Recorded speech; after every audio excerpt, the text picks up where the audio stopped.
Hola, buenos días. Le habla la doctora Adriani McKeon. Yo soy psicóloga aquí en Nashville. Tengo mi propia práctica que se llama Psychology Nashville. Hoy les voy a hablar sobre el proceso de evaluación de inmigración o de evaluaciones psicológicas. Una evaluación psicológica es distinta a ir a una terapista, a un psicólogo para terapia. En la terapia, usualmente el psicólogo o la terapista le van a hacer muchas preguntas para hacer diagnóstico y para entender cómo le pueden ayudar para que se sientan mejor. Pero una evaluación psicológica es más formal, porque va a haber un proceso en específico y va a haber una pregunta específica. Cuando uno llega para una evaluación psicológica, nosotros queremos contestar una pregunta en específica y todo se va a dirigir, el propósito se va a dirigir para contestar esa pregunta. A veces yo recibo referidos de personas que vienen de su abogado para un caso de migración. Eh, Algunos de los casos que yo recibo son para VAWA, para asilo o que se llama en inglés hardship. Hardship es cuando eh, una persona que es residente aquí en los Estados Unidos o es ciudadano de los Estados Unidos sufriría demasiado si su pareja, que no es residente o no es ciudadano de los Estados Unidos, se va del país. Y entonces están pidiendo como un permiso especial. Yo no soy abogada, entonces esta charla yo no estoy dando consejos legales. Siempre le pido que uno vaya a un abogado que conoce sobre estos casos para consulta legal. Yo solamente hago las evaluaciones psicológicas. Lo psicológico es mi parte, así que yo no estoy pretendiendo dar consejos legales. Y cada caso es distinto. Cada caso es único, así que cuando yo hablo de estos casos y el proceso de la evaluación psicológica, uno tiene que tener en mente que cada caso es único, cada caso es especial y va a tener sus diferencias. Eh, entonces, pues, la persona llega a mi oficina y tiene una pregunta que quiere que la evaluación conteste. A veces esa pregunta es, ¿cuál es mi diagnóstico? Tengo un diagnóstico de salud mental. Eh, ¿Cuáles son mis necesidades de terapia? ¿Necesito terapia? ¿Qué tipo de servicios necesito? Entonces, usualmente en la evaluación psicológica, lo primero que yo hago es sentarme con la persona y hacer una entrevista clínica que usualmente toma varias horas, porque yo quiero llegar a conocerte. Yo quiero saber de dónde vienes, em, cómo fue tu vida familiar cuando eras niño, si viviste algunas dificultades, ¿verdad? Porque a veces la vida es difícil desde joven. Y entonces yo quiero saber qué has vivido, qué tipo de experiencia significativa tú has tenido en tu vida desde joven hasta hoy en día. Yo quiero saber sobre tus relaciones hoy en día, quiero saber sobre tus matrimonios, tu relación con tus hijos, tu trabajo, cómo te va en el trabajo, te gusta, no te gusta, Em, si es difícil para ti, todo ese tipo de cosas. Salud física, has tenido cirugía, tienes algunas enfermedades que quizás te pueda afectar. Si estás tomando medicamento y ese medicamento quizás está contribuyendo a tu salud mental o necesitas el medicamento para ayudarte a dormir o para ayudarte a sentirte mejor, menos ansioso o ansiosa. Entonces yo recopilo toda esa información y eso toma mucho tiempo, ¿verdad? Porque tu vida es importante y es detallada y es llena. Entonces a mí me gusta llegar a entender a la persona lo más que yo pueda dentro de 3 o 4 horas. Dependiendo en lo que yo aprenda em, sobre su vida, y lo que usted está sintiendo, está viviendo, experimentando hoy en día, entonces el próximo paso es que yo decido qué tipo de cuestionario necesitamos usar. Los cuestionarios para mí, yo sé que eh, cada persona que hace evaluaciones es distinta. Lo que yo entiendo es que los psicólogos utilizamos bastantes cuestionarios. No sé qué otros terapistas hacen, pero para mí los cuestionarios son bien importantes. Yo tengo varios cuestionarios que son desarrollados científicamente, están validados muchas veces a través de todo el mundo, en muchos distintos países, con miles de personas. O sea que los números, las estadísticas, las validaciones han sido bien rigurosas. Y entonces yo puedo depender de los resultados de esos cuestionarios para que me expliquen más lo que está pasando contigo, lo que tú estás viviendo y lo que estás sintiendo y cómo te podemos ayudar. Entonces esa es la segunda cita. La primera cita era la entrevista clínica, donde hablamos sobre tu vida, ¿verdad? Entonces, la segunda cita, para mí, cada terapista es distinto. Para mí, la segunda cita es los cuestionarios. Y cada caso es distinto.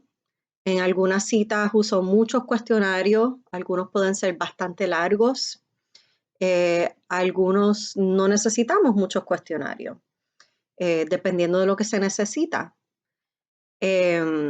Algunos cuestionarios la persona lo va a llenar ellos mismos.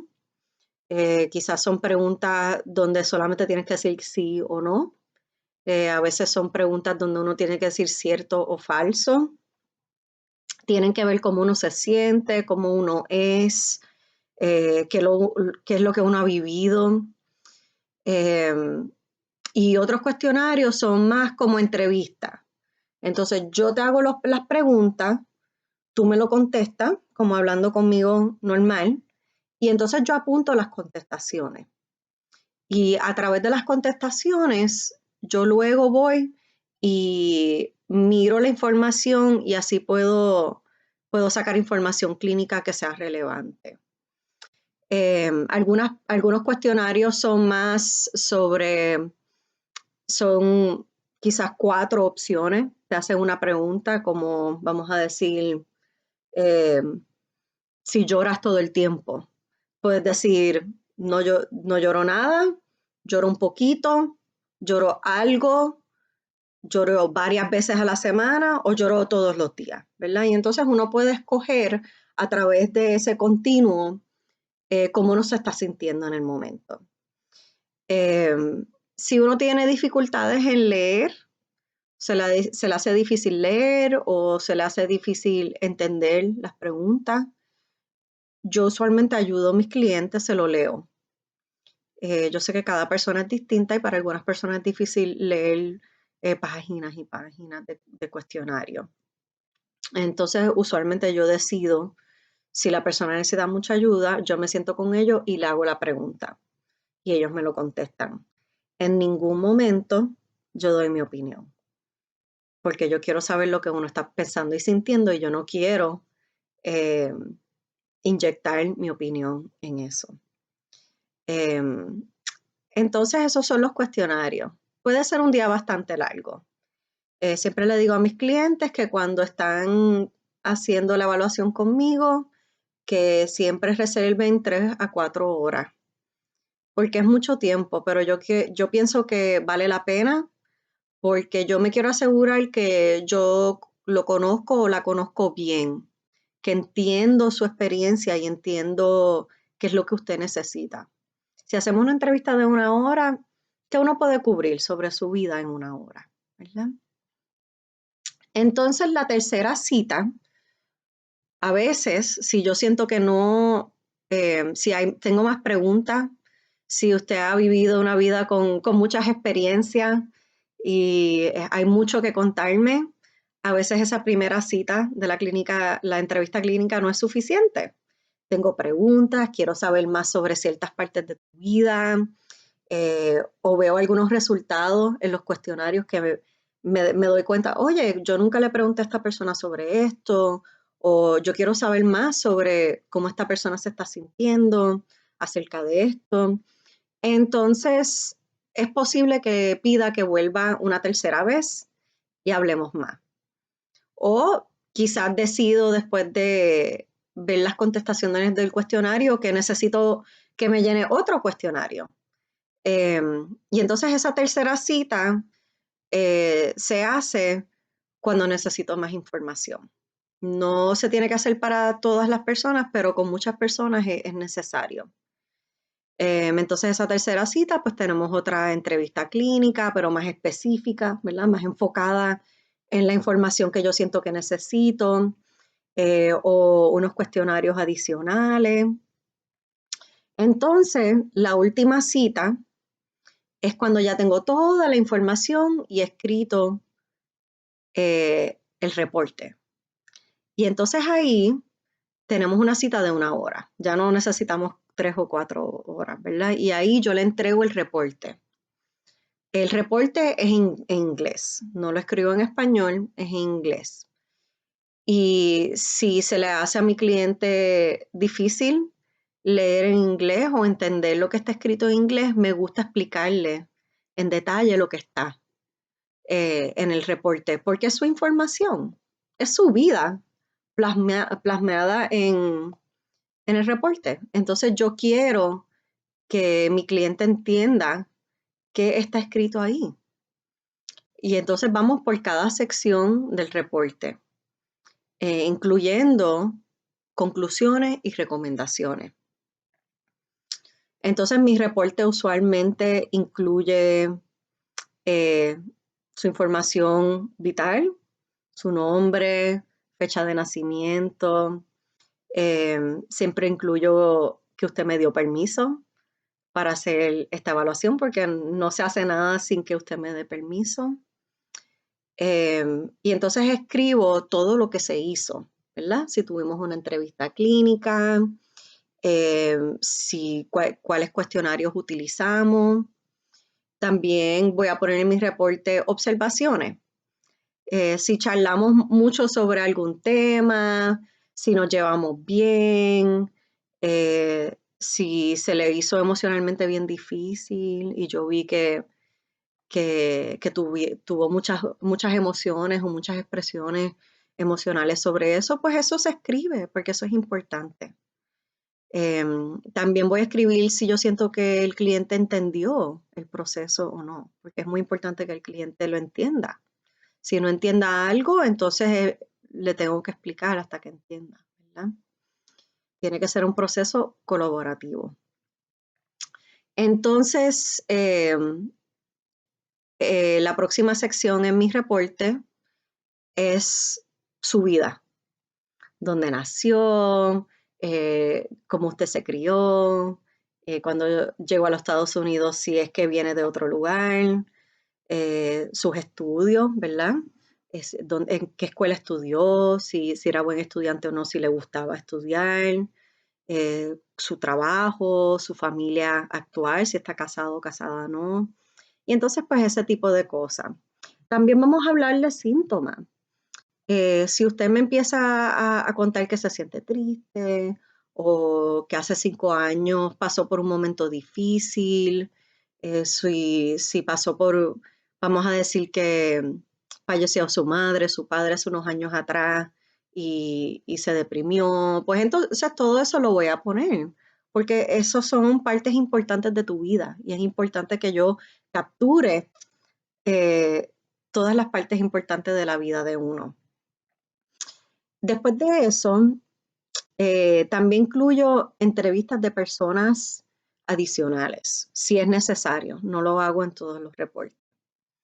Hay veces donde es importante que el cliente me dé el nombre y número de alguien que los conoce, que me pueda hablar un poquito más sobre lo que el cliente o la clienta ha vivido, ¿verdad? Entonces ellos me pueden confirmar cómo esa persona se siente. Entonces, si el cliente me dice, me he sentido muy triste últimamente porque esto me está pasando, entonces es bueno llamar a su primo o su hermana o madre o vecino o vecina, un amigo de la iglesia, y hablar con esa persona para que esa persona me explique, oye, sí, fíjate, esta persona sí está triste, déjame explicarte un poquito más sobre la situación.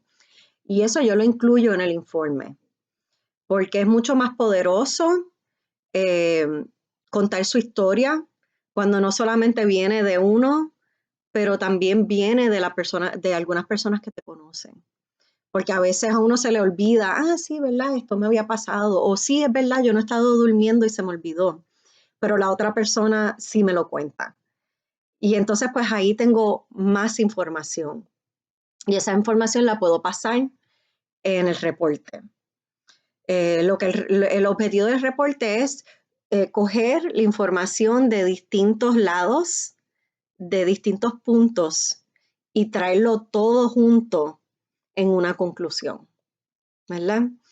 Entonces, más puntos de datos, más poderosa va a ser la información. Entonces, después que yo escriba sobre la entrevista con otras personas, que usualmente es una o quizás dos personas, dependiendo del caso, otros casos no incluyo otros. Entonces hablo sobre las conclusiones de los resultados de los cuestionarios. Dependiendo del cuestionario, los cuestionarios que yo utilice, el cuestionario puede indicar algún diagnóstico de salud mental. Yo nunca proveo un diagnóstico solamente basado en los resultados del cuestionario. Eso nunca lo hago, porque en cuestionario es solamente un punto de información, ¿verdad?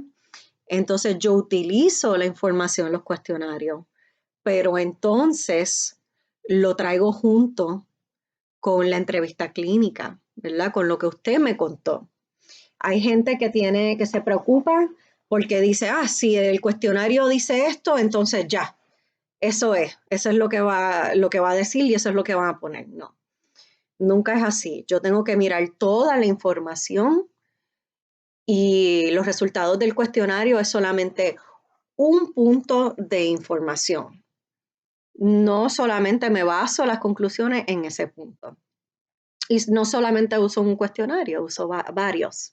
Y entonces, dependiendo de lo que todos los cuestionarios digan y lo que yo hablé con usted y quizás lo que esa otra persona en la entrevista me dijo, entonces pues ahí ponemos todo junto. Hay veces que tengo que consultar con otro psicólogo, otro terapista. Si no estoy segura el diagnóstico, no estoy segura cuáles son las recomendaciones, sí a veces puedo consultar con otra persona, nunca utilizo el nombre de mi cliente ni le doy información privada al otro psicólogo o terapista, porque eso es información privada y eso no se comparte con nadie. Em, para estar segura que estoy haciendo lo mejor que yo pueda y que yo entienda toda la información clínica. Después de escribir los resultados del cuestionario, entonces yo doy mi conclusión. Y mi conclusión es la interpretación de toda la información que hemos recopilado en la evaluación. Mi conclusión siempre incluye un diagnóstico, si es apropiado. Hay personas que no tienen diagnóstico de salud mental, ¿verdad? Que quizás están pasando por un momento difícil, pero no es ansiedad clínica, no es depresión clínica. Pero la mayoría de la gente, si están viniendo a un psicólogo y están pidiendo una evaluación psicológica, usualmente sí tienen un diagnóstico de salud mental porque se sienten tan y tan mal que están viniendo a un psicólogo. Entonces, pues yo doy mi diagnóstico. En mis conclusiones yo explico por qué estoy dando este diagnóstico, qué es lo que yo estoy viendo, que me está diciendo que esta persona tiene ese diagnóstico.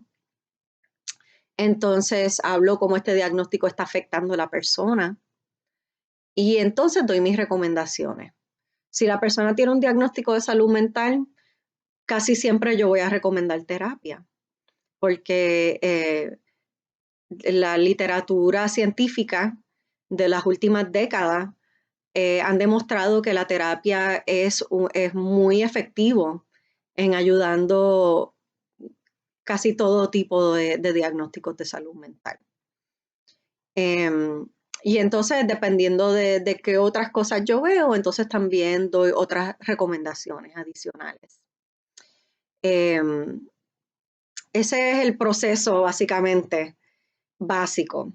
Hay unas cositas adicionales que les puedo hablar. Uno es que cuando me llaman para una evaluación psicológica que tiene que ver con un caso legal, siempre me gusta pedirle permiso a mi cliente para hablar con su abogado o abogada, porque a veces el abogado y la abogada tienen una idea más detallada y más completa de qué es lo que se necesita de la evaluación psicológica, ¿verdad? Quizás el cliente o la clienta tiene una idea, pero no son abogados, ¿verdad? El abogado o la abogada tienen entienden mejor el caso legal, porque han tenido muchos otros casos legales como ese. Entonces, cuando hablo con el abogado o la abogada, ellos me explican exactamente lo que está buscando el juez, exactamente cuál es la pregunta que estamos tratando de contestar en esta evaluación, qué tipo de información es necesaria y qué tipo de información ni se tiene que mirar, ¿verdad? Porque yo no tengo que incluir toda la información. Yo incluyo la información que es necesaria y pertinente para contestar la pregunta de esa evaluación, ¿verdad? Eh, entonces, me gusta colaborar con el abogado o la abogada y, claro, con mi cliente eh, para completar la evaluación psicológica. Eh, Al principio de la evaluación, el consentimiento es bien importante. Consentimiento quiere decir que el cliente o la clienta me da permiso para llevar este proceso. Solamente porque el cliente o la clienta se aparece, me habla en la entrevista, contesta los cuestionarios, yo no puedo asumir que eso es consentimiento.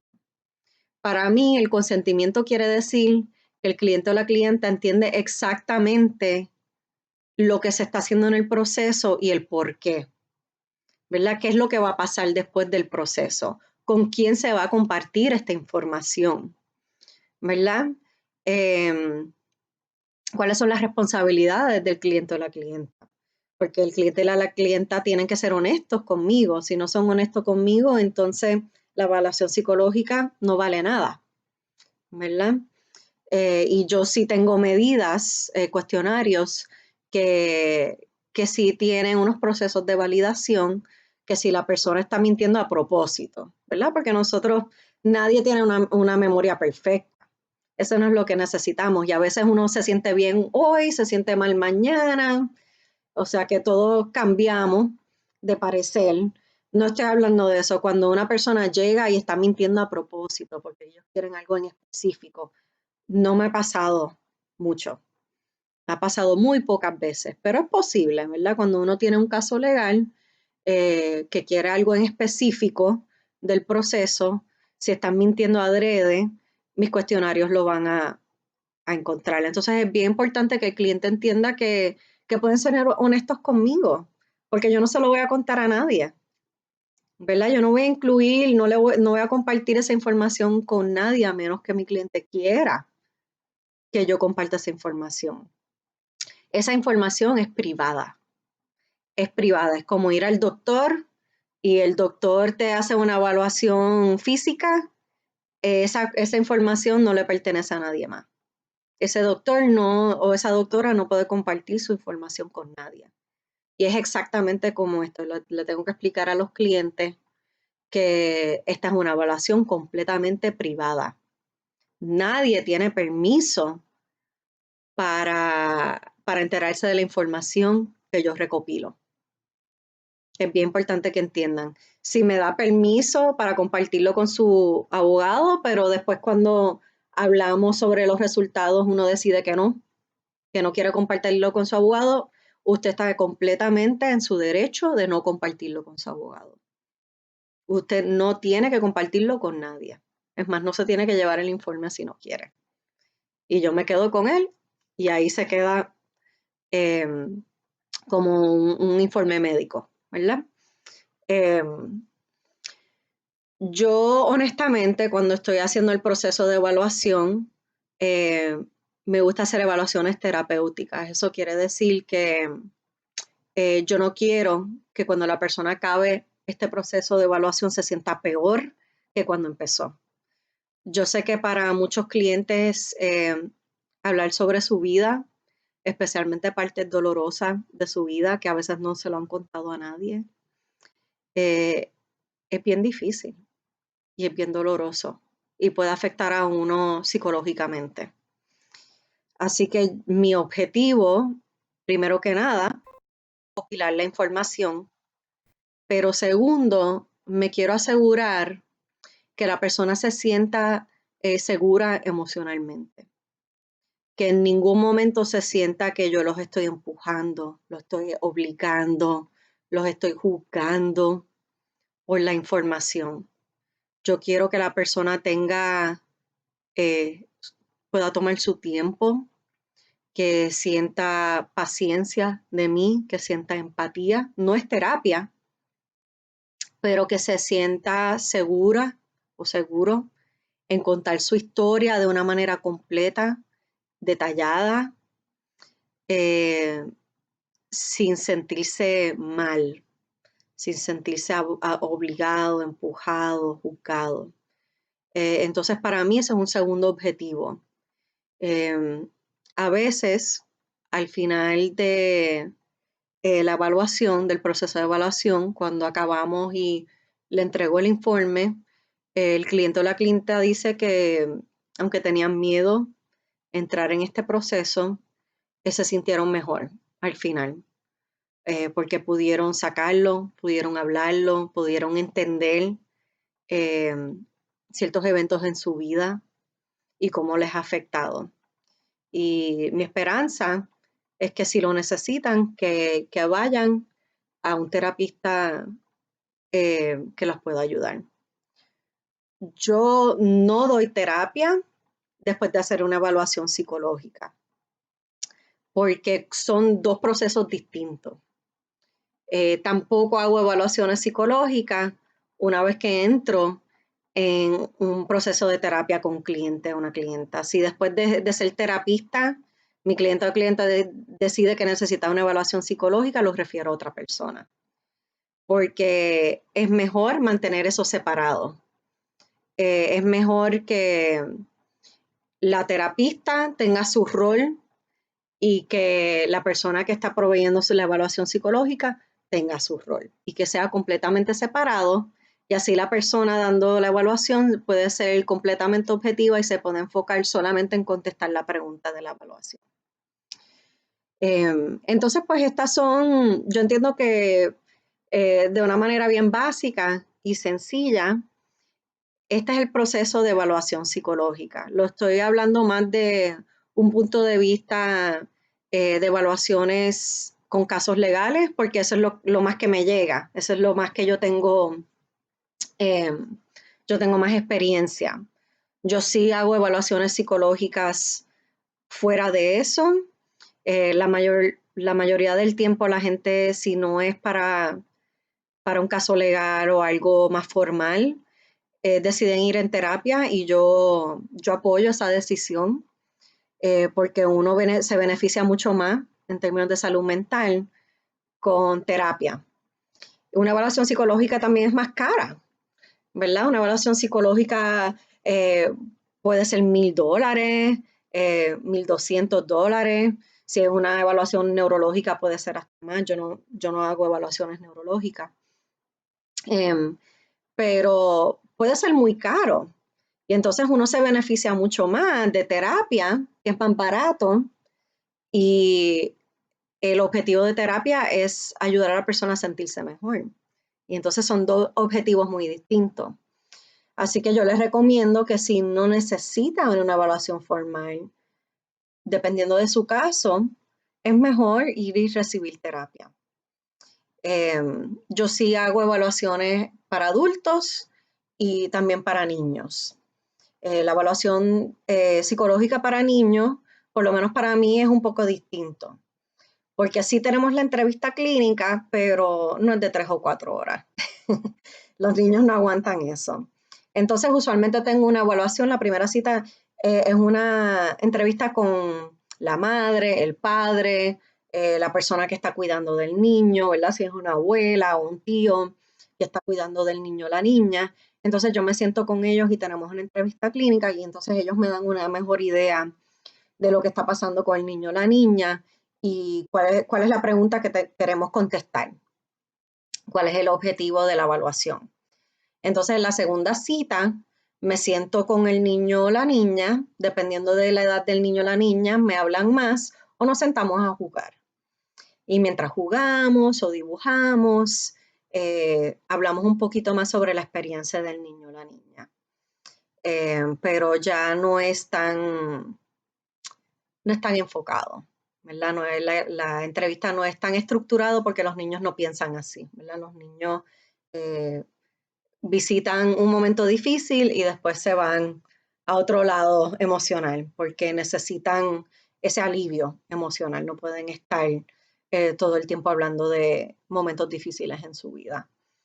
Las evaluaciones para los niños también es diferente porque los cuestionarios que yo uso, pues ya son cuestionarios que son diseñados para niños, son más cortos.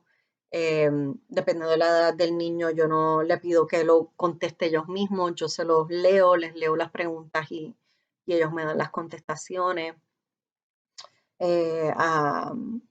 Muchas veces las evaluaciones incluyen dibujos, eh, también eh, evaluaciones que se llaman proyectivos.